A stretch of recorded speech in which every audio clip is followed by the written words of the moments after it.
Alice Through the Looking Glass is directed by James Bobin, and this is the sequel to Alice in Wonderland. Now, if you do not know, I do not like Alice in Wonderland at all, and I'm going to talk about what that movie was. But first off, what is the film about? The movie takes place years after the events of Alice in Wonderland. Alice is at a party, and she is visited by the Blue Caterpillar, played by the late Alan Rickman, who in the film shows her a mirror and she gets back to Wonderland, but this time she has to help know that the Mad Hatter, played by Johnny Depp, that his family is not dead. His family is not gone. They're not dead. So he's trying to find out this whole thing with family, and it's basically a movie about time and all that. And, I'm going to go from this and I'm going to say that I really don't give a shit about the story. I don't give a shit about this movie. This movie was everything I thought it was going to be. This movie, in my opinion, is a gigantic mess. This film is atrocious. And it's atrocious. And it's hard to say that because I like James Bowman as a director. He made Muppets Most Wanted, which was not a bad film. It was okay. But he did a great style with his directing, bringing to life of the Muppets. And he's directing MIB 23, which is coming out soon. And it's something I'm actually kind of looking forward to. So the fact that this movie was completely awful shocks me. Because this film it's awful. It's an atrocious movie. And you can't go on with saying that. But I got to give one positive thing about this movie. And that's the visuals. The visuals and the whole way of the creatures and everything with this movie is the positive throughout this entire film. And that's what makes the movie go, wow, this movie looks beautiful. This movie looks incredible.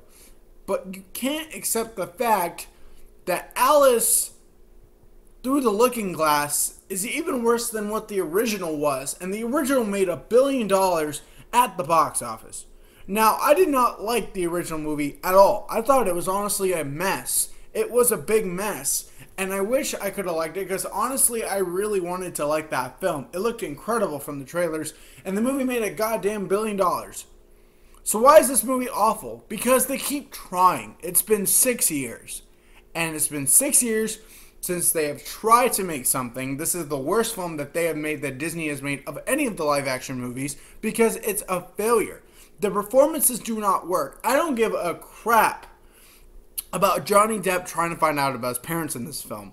Johnny Depp is just going through that phase where he did such a great performance and such an Oscar-worthy performance in Black Mask that he has to go and put back on that goddamn makeup just to be bad again. And he's playing Captain Jack Sparrow next year.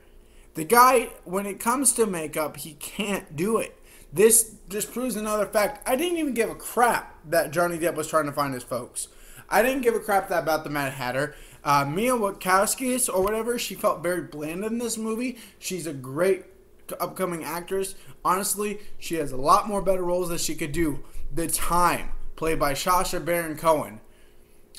Awful. Awful villain. Awful villain. You did not need him in this movie. I love the books. I enjoy the books for what they are. But the movies are a mess. And they don't work. And Tim Burton has decided not to come out for good reason. Now, James Bowman, his direction I felt was very forced. It felt very like he's just there for a paycheck. The movie felt like Disney was trying to make something great. They have a big year ahead of them, and this was the movie that nobody wanted to see. Nobody wanted this movie, and the fact that this movie is even here, and it's even coming out, and I've seen the film early, is crazy above me. The movie, I looked on Rotten Tomatoes just because the embargo lifted today, that the film is at a 17%. No one cares about this sequel. To me and to everybody else, this movie is just work. And that's where I'm going. Alice Through the Looking Glass is a gigantic mess that makes the first movie look like a freaking masterpiece. This movie is awful to the bitter core. The only thing I can say, the only thing that made this movie work at all was the visuals and the way it looked. That's it. To me, even Helen Bonham Carter, who played the Red Queen, I did not give a living crap about. This movie is a gigantic mess from start to finish, and I could not have been ready to leave the theater. And the movie is so dull, and it is so boring, especially for a 1 hour and 48 minute movie. Guys, You all know where I'm going with this. It's not going to get F, but it's going to get so close to that I'm going to give Alice Through the Looking Glass a D minus. The only thing that made this movie even redeeming whatsoever was the fact that the visuals were fantastic. Guys, I hated this movie. I hated this movie. I absolutely hated this movie, and I have every reason to, and I'm very worried for what MIB 23 is going to be now. James Bowman, get your act together. That's all I'm going to say. Guys, that is my review of Alice Through the Looking Glass. Tell me when you guys have seen it, or if you guys have seen it, what you guys think down below. My reviews of X-Men, I decided to move it up a little bit, so what I'm going to do is I am seeing Money Monster tomorrow. My upcoming Guilty Movie Pleasure review of Total Recall will be up on Sunday, and on Monday I'll do my very first review of the X-Men movies. I'm just going to review X-Men. I'm going to do X-Men First Class Monday, so stay tuned for that, guys. Thank you guys so much for watching, as always. If you guys like this, like, share, subscribe with your friends, and have a great Chris day.